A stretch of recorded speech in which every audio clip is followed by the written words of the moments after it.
जय हिंद साथियों, स्वागत है आप सबका आपके अपने YouTube channel study smart IQ में। और मैं हूं आपका दोस्त शेख सलीम और आज मैं फिर आपके लिए लेकर आ चुका हूं RPF कांस्टेबल 2025 एग्जाम के लिए जीके जीएस की क्लास, जिसमें हम 1000+ MCQ यहां पर डिस्कस कर रहे हैं। और ये जो है तो इसकी 8वीं क्लास है। कौन सी 8वीं क्लास है? इससे पहले हम जो है तो 7 classes RPF constable GK GS के लिए कर चुके हैं और इसकी हमारी 8वीं क्लास है।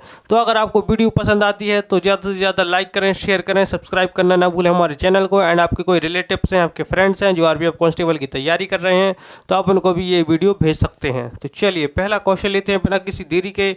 और यहाँ पर जो क्वेश्चन लिए जा रहे हैं उसी लेवल के हैं जो RPF कांस्टेबल ने पिछले सालों में पूछे हैं और ये आगे भी पूछ सकता है। तो पहला क्वेश्चन है, भारत में संयुक्त राष्ट्र संघ के कितने संगठन हैं? 28, 22, 12 या 26? संयुक्त राष्ट्र यानी यूनाइटेड नेशंस की बात हो रही। तो अगर हम बात करें इसकी स्थापना कब हुई थी तो इसकी स्थापना जो ये 1945 में हुई थी। कब? 1945 में हुई थी। और अगर पूछा जाए कि इसका हेडक्वार्टर कहाँ पर है तो इसका जो हेडक्वार्टर है तो ये है न्यूयॉर्क USA में जो है इसका हेडक्वार्टर है। किसका? संयुक्त राष्ट्र का। अब ये पूछेगा कि भारत में इसके कितने संगठन हैं तो भारत में जो है तो इसके 26 संगठन हैं। कितने? 26 संगठन हैं। चलिए नेक्स्ट क्वेश्चन लेते हैं। और जो चीज़ मैं आपको बताता हूं तो इनको नोट करना ना भूलें, नोट करें। और फिर उसके बाद जैसे ही वीडियो खत्म होती है तो उसके बाद 10 से 15 मिनट का भी रिकेप लें, रिवीजन मारें, जिससे आपको जल्द से जल्द चीज़ें याद होंगी। नेक्स्ट क्वेश्चन है, निम्नलिखित में से कौन हिंदुस्तान रिपब्लिक एसोसिएशन के संस्थापकों में से एक थे? यानी HRA, हिंदुस्तान रिपब्लिकन एसोसिएशन या हिंदुस्तान रिपब्लिकन आर्मी इनको कहा जाता था। तो इसके संस्थापकों में से एक था। अगर हम बात करें इसकी स्थापना कब हुई थी तो इसकी स्थापना जो ये 1924 में हुई थी। कब? 1924 में हुई थी। किसके द्वारा ये की थी? रामप्रसाद बिस्मिल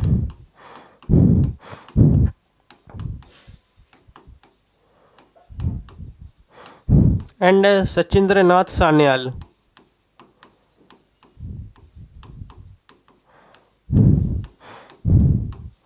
इन दोनों ने मिलकर जो है तो इसकी स्थापना की थी। तो अगर ऑप्शन के हिसाब से देखें तो ऑप्शन के हिसाब से क्या हो जाएगा? राइट आंसर हो जाएगा रामप्रसाद बिस्मिल, जो कि इसके संस्थापकों में से एक थे। और इसकी स्थापना कहाँ पर हुई थी? तो इसकी जो स्थापना हुई थी कहाँ पर? ये कानपुर में हुई थी। कहाँ पर?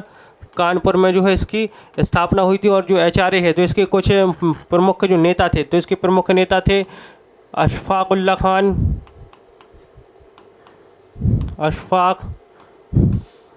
उल्ला खान, चंद्रशेखर आज़ाद,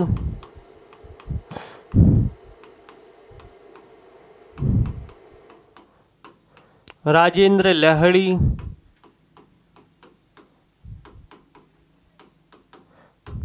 इसके अलावा रोशन सिंह एंड ठाकुर रोशन सिंह। ये दोनों अलग अलग हैं, ठीक है। एक है रोशन सिंह और एक है ठाकुर रोशन सिंह। तो ये उसके कुछ नेता है। इसके अलावा रामप्रसाद बिस्मिल और सचिंद्र नाथ सान्याल जो कि इसके संस्थापक थे। और जो हिंदुस्तान सोशलिस्ट एसोसिएशन था, जो हिंदुस्तान रिपब्लिकन एसोसिएशन था, इसने जो है तो ये काकोरी षड्यंत्र, काकोरी ट्रेन डकैती की थी इन्होंने। काकोरी ट्रेन डकैती इन्होंने की थी। ये कब की थी? तो ये की थी 1925 में काकोरी ट्रेन डकैती हुई थी। और काकोरी ट्रेन डकैती में जो लोग थे तो ये हिंदुस्तान रिपब्लिक यानी HRA के लोग थे। और इसमें जो है तो ये कब? 1925 में हुआ था। और इसके कारण जो है तो जब इसका लूट मार हुई इसमें, ठीक है, काकोरी ट्रेन में, इसके बाद जो है तो अशफाक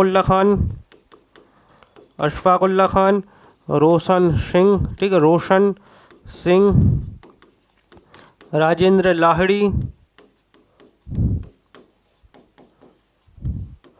एंड रामप्रसाद बिस्मिल, इन 4 लोगों को जो है तो ये फांसी दी गई थी काकोरी ट्रेन डकैती के कारण। और बहुत सारे लोग थे जो इस काकोरी ट्रेन में थे। कईयों को जो है तो 14 साल की यानी आजीवन कारावास भी दिया गया था। इसके अलावा कईयों को 10 साल ऐसी सज़ा भी दी गई थी। फिर हम बात करते हैं HRA की। तो जो हिंदुस्तान रिपब्लिकन एसोसिएशन है, क्या रिपब्लिकन है यहाँ पर, पहले इसको ले लिए। तो हिंदुस्तान रिपब्लिकन एसोसिएशन जो है तो इसकी जो है तो ये HRA कन्वर्ट हो गया किसमें? HSRA यानी हिंदुस्तान सोशलिस्ट रिपब्लिकन एसोसिएशन में ये कन्वर्ट हो गया था। कब हुआ था? ये हुआ था 1928 में। इसकी स्थापना किसने की थी? तो ये की थी भगत सिंह ने। और जो है तो इसकी स्थापना ये कहाँ पर हुई थी? तो हुई थी फिरोज शाह कोटला मैदान है एक, फिरोज शाह कोटला फिरोजशाह कोटला में जो है इसकी स्थापना हुई थी, जो कि कहाँ पर, ये दिल्ली में स्थित है। फिर हम बात करते हैं सूर्यसेन। तो सूर्यसेन जो है तो ये चटगांव विद्रोह से, चटगांव शस्त्रागार विद्रोह से ये संबंधित हैं। और इन्होंने जो चटगांव विद्रोह हुआ था कब, ये 1930 में हुआ था। और इस युद्ध जो विद्रोह हुआ था, ठीक है, इसी के कारण जो सूर्यसेन है, तो सूर्यसेन को जो है तो 1934 में फांसी दी गई थी। कब, 1934 में फांसी इनको दी गई थी। फिर हम बात करते हैं लाला लाजपत राय। तो लाला लाजपत राय जिनको पंजाब केसरी कहा जाता है, क्या, पंजाब केसरी, पंजाब केसरी इनको कहा जाता है। इसके अलावा लाला लाजपत राय जो कि गरम दल के नेता थे, गरम दल के नेता थे। इसके अलावा जो लाला लाजपत राय हैं इनको शेर पंजाब भी कहा जाता है। और लाला लाजपत राय जिन्होंने पंजाब नेशनल बैंक की स्थापना की थी, किसकी, पंजाब नेशनल बैंक, इसकी स्थापना की थी। कब, 1894 में इन्होंने जो है इसकी स्थापना की थी। इसके अलावा इनकी कुछ किताबें हैं, इनकी किताबें हैं अनहैप्पी इंडिया, अनहैप्पी इंडिया ये किताब लिखी। इसके अलावा यंग इंडिया, यंग इंडिया ये किताब भी किसने लिखी, ये लिखी लाला लाजपत राय में। एंड इसके अलावा my story, sorry, the story of my deportation ये किताब भी किसने लिखी, तो ये किताबें भी लिखी हैं लाला लाजपत राय ने। इसके अलावा इन्होंने सर्वेंट्स ऑफ पीपल सोसाइटी की स्थापना की थी, सर्वेंट्स ऑफ पीपल सोसाइटी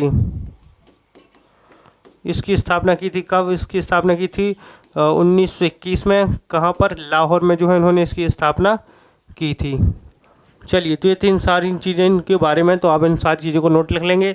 और जैसे ही वीडियो ख़त्म होती है उसके बाद 10 से 15 मिनट का आप एक रिवाइज करेंगे, यानी रिकेप लेंगे, जिसमें आप रिवाइज करेंगे इसको। चलिए नेक्स्ट क्वेश्चन। नेक्स्ट है, भारत में शासन के स्वरूप का वर्णन करने के लिए संविधान की प्रस्तावना में निम्नलिखित में से किस वाक्यांश का प्रयोग नहीं किया गया है।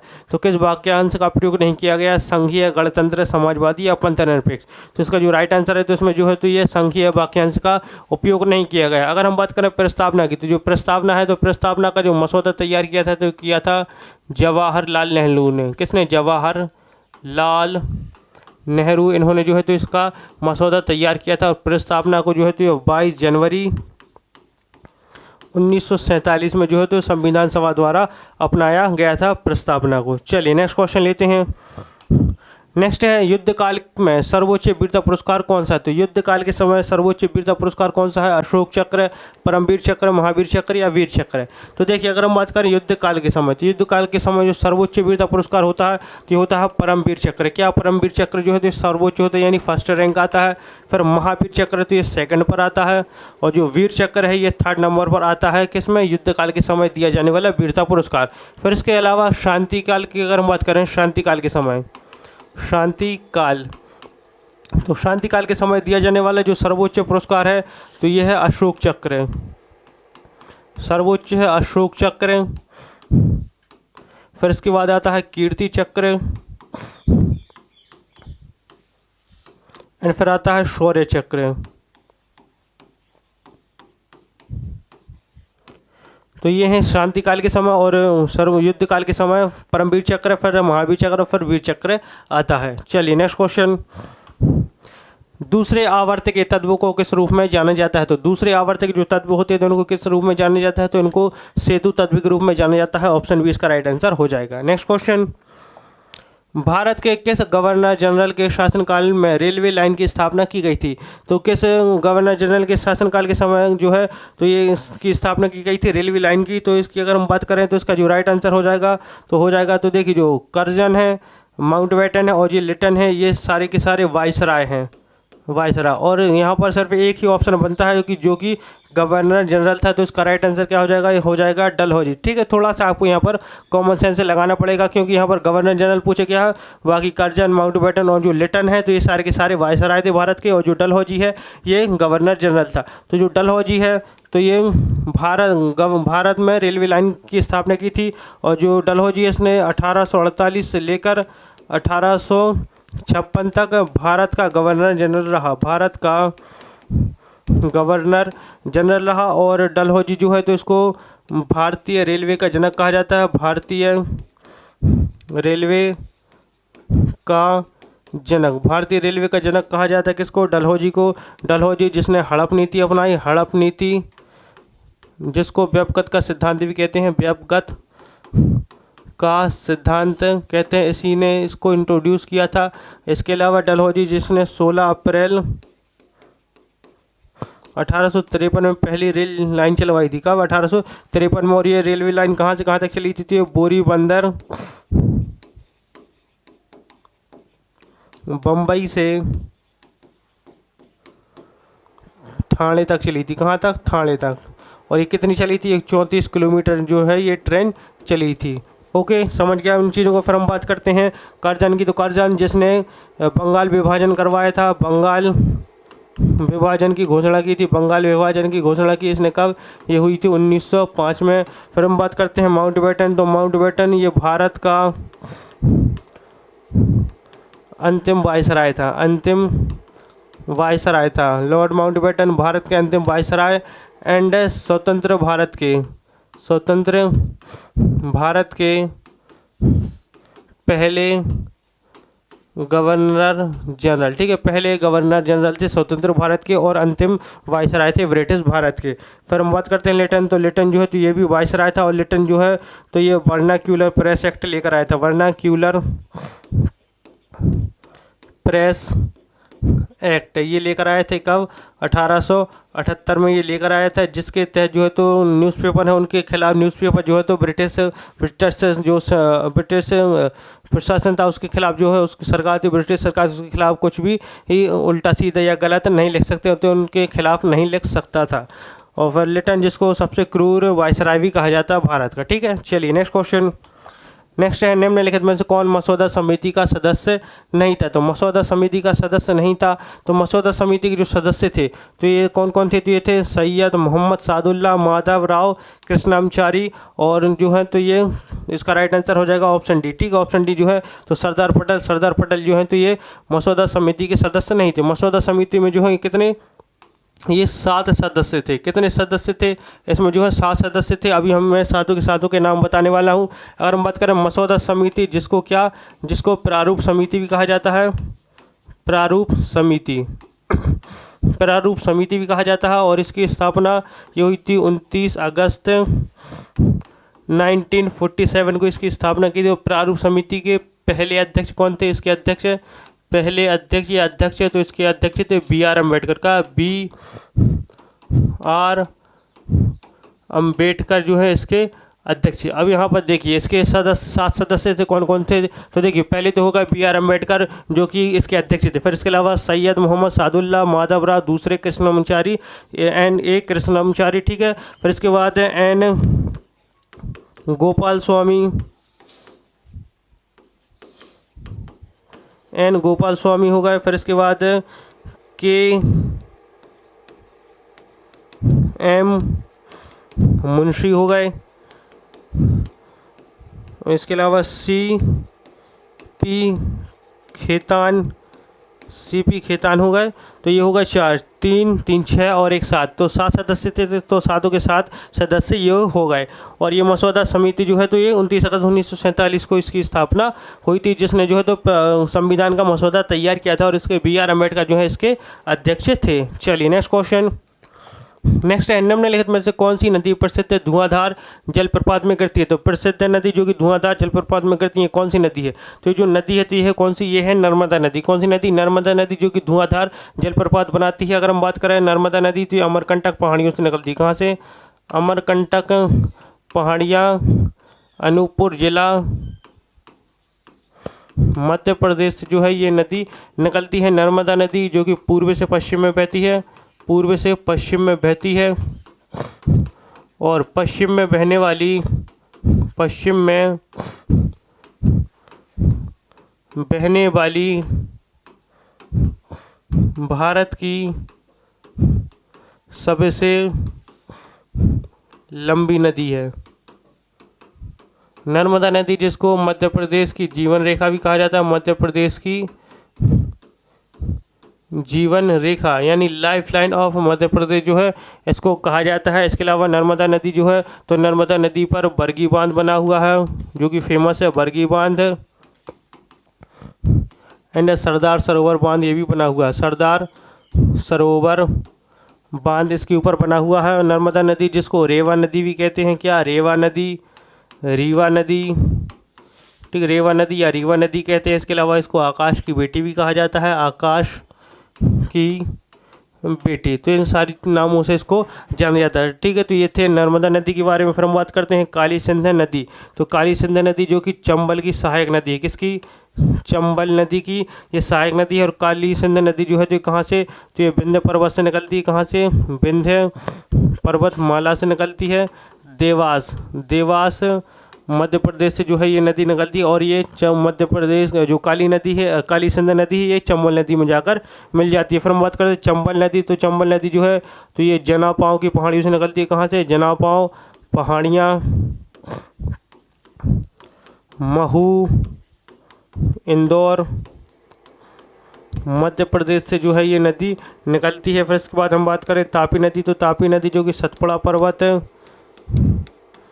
मुल्ताई, सतपुड़ा पर्वत, मुल्ताई, बैतूल मध्य प्रदेश से है ये नदी निकलती है।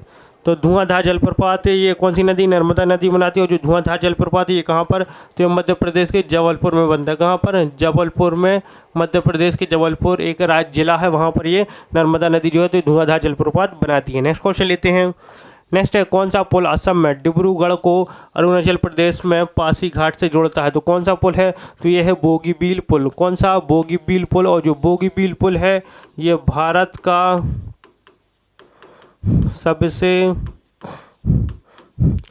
लंबा रेलवे सह सड़क पुल है, ठीक है। तो भारत का सबसे लंबा रेलवे सह सड़क पुल एंड एशिया का दूसरा सबसे लंबा, एंड एशिया का दूसरा सबसे लंबा रेलवे सह सड़क पुल है कौन सा, बोगीबील पुल। और जो बोगीबील पुल है ये ब्रह्मपुत्र नदी पर है, कौन सी, ब्रह्मपुत्र नदी के ऊपर ये बना हुआ है। चलिए नेक्स्ट क्वेश्चन लेते हैं। तो नेक्स्ट क्वेश्चन है, राजीव गांधी खेल रत्न पुरस्कार के सबसे कम उम्र के प्राप्तकर्ता हैं। तो ये पूछा गया कि राजीव गांधी खेल रत्न पुरस्कार के सबसे कम उम्र के प्राप्तकर्ता गीत सेठी, विराट कोहली, विश्वनाथ आनंद या अभिनव बिंद्रा। अगर हम बात करें राजीव गांधी खेल रत्न पुरस्कार की, तो इसकी जो स्थापना हुई थी ये 1991-92 में हुई थी। और इसके जो सबसे पहले विजेता थे तो ये थे विश्वनाथ आनंद, ठीक है, प्रथम प्राप्तकर्ता थे ये। और इनको कब मिला था, तो इनको जो है तो उसी साल 1991-92 में मिला था। और जो आनंद हैं तो ये किससे, तो विश्वनाथ आनंद जो है तो ये चेस से ये संबंधित हैं और ये ग्रैंड मास्टर भी रह चुके हैं चेस के। तो अब ये पूछा गया कि राजीव गांधी खेल रत्न पुरस्कार के सबसे कम उम्र के प्राप्तकर्ता कौन है। तो सबसे कम उम्र के प्राप्तकर्ता जो हैं तो ये हैं कौन, अभिनव बिंद्रा। अभिनव बिंद्रा जो है 19 वर्ष की आयु में इनको राजीव गांधी खेल रत्न पुरस्कार मिला था। और उस वर्ष जो है ये कब मिला था, ये 2001 में मिला था। कब, 2001 में मिला था। और जो अभिनव बिंद्रा है, ठीक है, ये शूटिंग से संबंधित हैं, शूटिंग से, किससे, शूटिंग से ये संबंधित हैं। और जो अभिनव बिंद्रा हैं ये पहले भारतीय व्यक्ति जिन्होंने ओलंपिक्स में व्यक्तिगत स्वर्ण पदक जीता। तो ये पहले भारतीय हैं जिन्होंने व्यक्तिगत स्वर्ण पदक जीता था। और ये कब जीता था, तो उन्होंने जो है तो 2008 के बीजिंग ओलंपिक में, कहाँ पर, बीजिंग ओलंपिक में जीता था 10 मीटर एयर राइफल शूटिंग में।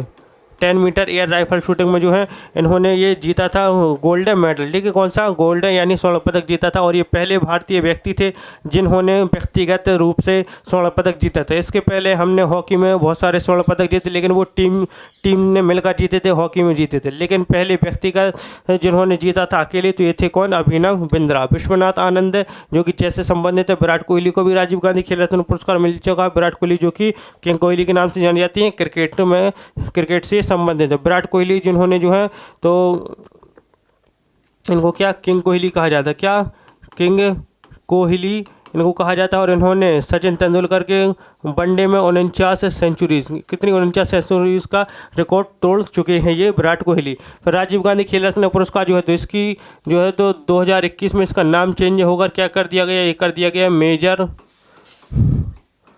ध्यानचंद खेल रत्न पुरस्कार, इसका नाम कर दिया गया। कब? 2021 में राजीव गांधी खेल रत्न पुरस्कार का नाम बदल गया। नेक्स्ट क्वेश्चन लेते हैं।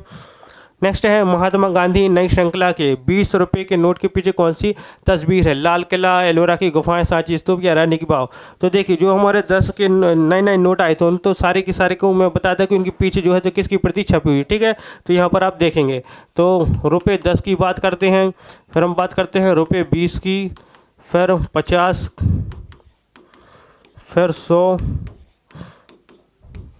200, 500 और 2000 का जो आज के टाइम पर बंद हो चुका है, लेकिन इसके बारे में भी मैं बता देता हूं आपको।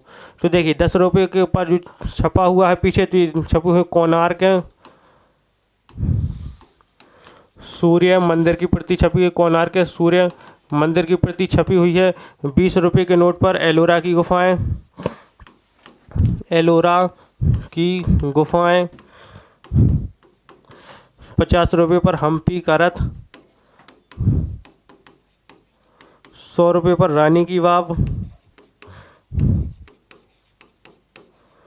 200 रुपये पर सांची स्तूप, 500 रुपये पर लाल किला और 2000 के लाल किला और 2000 के नोट पर जो है तो चंद्रयान की प्रति छपी थी। किसकी?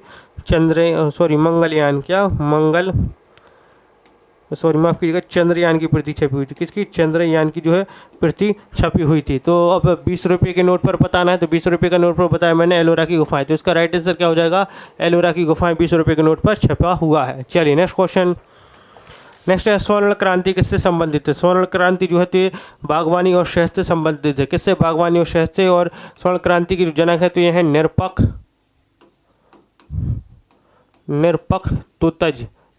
तुतज जो है तो ये स्वर्ण क्रांति के जनक है भारत में। Next question. तोइसा मलिक एक भारतीय डैश खिलाड़ी है। तो तोइसा मलिक एक भारतीय खिलाड़ी जो किस खेल से संबंधित है? तो जो है ये गोल्फ खेलती हैं। कौन सा गेम? ये गोल्फ खेला करती हैं। Next question. भारतीय सेना ने गोवा को पुर्तगालियों से कब मुक्त कराया और इसे केंद्र शासित प्रदेश घोषित किया? तो गोवा से जो आज़ाद करवाए थे तो इसके लिए जो है तो भारतीय सेना द्वारा एक ऑपरेशन चला गया था जिसका नाम था ऑपरेशन विजय। क्या? ऑपरेशन विजय इसका नाम था। और इसके तहत जो है तो 1961 में 1961 में जो गोवा था उसको पुर्तगालियों से आज़ाद कराया गया, क्योंकि भारत तो हमारा 1947 में आज़ाद हो गया था, लेकिन जो गोवा था तो गोवा पर पुर्तगाली ही कब्जा किए हुए थे, इसलिए इनको पुर्तगालियों को वहाँ से भगाया गया और फिर गोवा को हमारे भारत का एक हिस्सा बनाया गया। और जो पुर्तगाली हैं तो ये सबसे पहले आए भी थे, ठीक है, सबसे पहले आए भारत में, सबसे पहले आए एंड गए भी सबसे बाद में, गए सबसे बाद में। तो सबसे पहले आए भी यही थे पुर्तगाली और सबसे बाद में भी गए पुर्तगाली। Next question. कपिल देव की आत्मकथा का नाम क्या है? तो कपिल देव जो कि हमारे भारतीय क्रिकेट मेंस टीम के कप्तान थे और इन्होंने ही जब 1983 में भारत ने विश्व कप जीता था, विश्व कप जीता, उस समय जो है तो भारत के कप्तान कौन थे? तो भारत के कप्तान थे जो ये थे कपिल देव। कौन थे? कपिल देव। हम बात करें प्लेइंग एट माय वे तो ये है सचिन तेंदुलकर की। The nice guy who finished first, ये किताब है राहुल द्रविड़ की। और इसके अलावा हम बात करें स्ट्रेट फ्रॉम द हार्ट, तो बिल्कुल राइट आंसर हो जाएगा ऑप्शन सी। तो स्ट्रेट फ्रॉम द हार्ट जो किताब लिखी है तो ये आत्मकथा है किसकी? ये कपिल देव की है। और द लास्ट हीरो तो किसकी है? तो ये है विनोद कांबली की। किसकी? विनोद कांबली ने लिखी, और विनोद कांबली भी एक क्रिकेटर रह चुके हैं। Next question. रूपेंद्र पाल सिंह ने अंतर्राष्ट्रीय खेल से संन्यास की घोषणा की है, वह किस खेल से जुड़े हुए हैं? तो रूपेंद्र पाल सिंह जो है तो ये किससे? तो ये हॉकी से जुड़े हुए हैं। किससे? हॉकी से ये जुड़े हुए हैं। Next question. नेक्स्ट है, निम्नलिखित में से कौन सी पुस्तक भारतीय मुक्केबाज मैरी कॉम की आत्मकथा है? तो मैरी कॉम की आत्मकथा है, तो मैरी कॉम की आत्मकथा ये है अनब्रेकेबल एन ऑटोबायोग्राफी। क्या? Unbreakable an autobiography. फिर अनडिस्प्यूटेड ट्रुथ, तो ये किसने लिखी? तो ये लिखी है माइक टाइसन ने। किसने? माइक टाइसन, जो कि यूएसए के एक फाइटर थे, ठीक है, मुक्केबाज थे। फिर इसके अलावा playing it my way Sachin Tendulkar ने लिखी। और the test of my life, तो ये लिखी थी युवराज सिंह ने। युवराज सिंह, किसने? युवराज सिंह ने जो है ये लिखी थी। और युवराज सिंह वही शख्स है जिसने स्टुअर्ट ब्रॉड को 2007 के वर्ल्ड कप में 6 पे 6 गेंदों पर 6 छक्के मारे थे। नेक्स्ट क्वेश्चन, राष्ट्रीय मतदाता दिवस डैश को मनाया जाता है? तो राष्ट्रीय मतदाता दिवस जो है तो ये मनाया जाता है, तो हर साल 25 जनवरी को मनाया जाता है। कब? 25 जनवरी को। नेक्स्ट क्वेश्चन, सरकार की कौन सी शाखा कानूनों और नीतियों को लागू करने के लिए जिम्मेदार है? न्यायतंत्र, विधानसभा, कार्यकारिणी या नीति आयोग? तो सरकार की जो ये कार्यकारिणी शाखा है ये कानूनों और नीतियों को लागू करने के लिए जिम्मेदार है। नेक्स्ट क्वेश्चन, तो आई होप आपको हमारी वीडियो पसंद आ रही हो। अगर वीडियो पसंद आती है ऐसी तो लाइक करें, शेयर करें, सब्सक्राइब करना ना भूलें। फिर माउंट सेंट हेलेंस डैश में स्थित एक सक्रिय स्ट्रेटो ज्वालामुखी है? तो कहाँ पर स्थित है? तो जो माउंट सेंट हेलेंस एक ये स्ट्रेटो ज्वालामुखी है, और ये कहाँ पर? ये संयुक्त राष्ट्र, ये अमेरिका यानी यूएसए में ये स्थित है। नेक्स्ट क्वेश्चन, कोशिकीय श्वसन में ऑक्सीजन की वास्तविक भूमिका क्या है? तो इसकी जो भूमिका है ऑक्सीजन की यह है ईटीसी में इलेक्ट्रॉनों का अंतिम स्वीकर्ता है। नेक्स्ट क्वेश्चन, एक पारिस्थितिकी तंत्र में निम्नलिखित शामिल है? तो पारिस्थितिकी तंत्र में क्या क्या शामिल है? केवल सजीव जीव और भौतिक कारक, केवल कीड़े या केवल भौतिक कारक? तो इसका राइट आंसर हो जाएगा सजीव जीव, जितने भी सजीव जीव हैं और इसके अलावा भौतिक कारक जो हैं तो ये इसमें पारिस्थितिकी तंत्र में शामिल हैं। नेक्स्ट क्वेश्चन, निम्नलिखित में से किस तत्व में अधिकतम परमाणु त्रिज्या है? तो किस तत्व में अधिकतम परमाणु त्रिज्या? तो ये होती है Na में। किसने? Na। नेक्स्ट क्वेश्चन, भारत में किस पंचवर्षीय योजना के अंतर्गत नीली क्रांति का आरंभ किया गया था? तो किस पंचवर्षीय योजना के तहत किया गया था? अगर हम बात करें नीली क्रांति, तो जो नीली क्रांति है तो नीली क्रांति के जनक हैं डॉक्टर अरुण कृष्णन एंड हीरालाल चौधरी जो है तो ये नीली क्रांति के जनक हैं भारत में। और जो नीली क्रांति है कब? तो ये 7वीं पंचवर्षीय योजना के समय पर शुरू हुई थी। कब? 7वीं पंचवर्षीय योजना के समय। 7वीं पंचवर्षीय योजना जो है तो ये 1985 से लेकर 1990 तक चली। 6ठी पंचवर्षीय योजना 1980 से लेकर 85 तक। और 8वीं पंचवर्षीय योजना 1992 से लेकर 1997 तक। और 5वीं पंचवर्षीय योजना 1974 से लेकर 1978 तक चली। सारी की सारी पंचवर्षीय योजनाएं मैं बता देता हूँ, ठीक है। यहाँ पर देखते हैं फर्स्ट, सेकंड, थर्ड, फोर्थ। तो देखिए पहली 1951 से 56, दूसरी 1956 से 61, तीसरी 1961 से लेकर 66, चौथी पंचवर्षीय योजना 1969 से लेकर 74 तक। फिर हम बात करते हैं 5वीं पंचवर्षीय योजना। तो 5वीं पंचवर्षीय योजना ये लिखी है, 5वीं पंचवर्षीय योजना 1974 से 78 तक। 6ठी पंचवर्षीय योजना 1980 से 85, 7वीं 85 से 90, 8वीं 92 से 97। फिर हम बात करते हैं 9वीं पंचवर्षीय योजना, 10वीं पंचवर्षीय योजना, 11वीं पंचवर्षीय योजना और 12वीं पंचवर्षीय योजना। तो 9वीं पंचवर्षीय योजना जो है तो ये 1997 से लेकर 2002 तक चली। फिर 10वीं पंचवर्षीय योजना 2002 से लेकर 2007 तक। 11वीं पंचवर्षीय योजना 2007 से लेकर 2012 तक। और 12वीं पंचवर्षीय योजना 2012 से लेकर 2017 तक चली थी। ये सारी की सारी पंचवर्षीय योजना है। और जो पंचवर्षीय योजना है इसका विचार कहाँ से लिया गया था? तो इसका जो कॉन्सेप्ट लिया गया था तो ये सोवियत संघ रूस से लिया गया था। कहाँ से? सोवियत संघ है रूस से जो है इसका विचार कॉन्सेप्ट लिया गया था पंचवर्षीय योजना का। नेक्स्ट क्वेश्चन, नेक्स्ट है संविधान के किस संशोधन ने वस्तु एवं सेवा कर यानी जीएसटी पेश किया? तो किस संशोधन ने किया था? यानी गुड्स एंड सर्विस टैक्स। तो ये हुआ था 101 बार संशोधन अधिनियम 2016 के द्वारा इसको जो है ये पेश किया गया था। और इसमें लागू का हुआ था, तो ये जो लागू हुआ था ये सन 2017 में इसको लागू किया गया था, GST goods and service tax. फिर यहाँ पर 73वां संशोधन अधिनियम बहुत ज़्यादा इंपॉर्टेंट है, ठीक है। जो 73वां संशोधन अधिनियम है ये 1992 में हुआ था। कब? 1992 में हुआ था। और 93 में इसको लागू किया गया था और इसके तहत जो है तो पंचायती राज सिस्टम जोड़ा गया था। पंचायती राज व्यवस्था को इसमें जोड़ा गया था 73वें संशोधन अधिनियम के द्वारा। फिर 92वां संविधान संशोधन अधिनियम 2003 में हुआ था, तो इसके तहत बोडो, डोगरी, मैथिली एंड संथाली, इन 4 भाषाओं को संविधान की 8वीं अनुसूची में जोड़ा गया था। कौन सी 8वीं अनुसूची में ये जोड़ा गया था? इन सारी की 4 भाषा को, बोडो, डोगरी, मैथिली और संथाली को। तो ये थे हमारे आज के क्वेश्चन आरपीएफ कांस्टेबल 2025 एग्जाम के लिए। आई होप आपको हमारी वीडियो पसंद आई हो। अगर वीडियो पसंद आती है तो लाइक करें, शेयर करें, सब्सक्राइब करना ना भूलें हमारे चैनल को। तो मिलते हैं आपसे अगली वीडियो में, तब तक के लिए good luck and good bye. Thank you.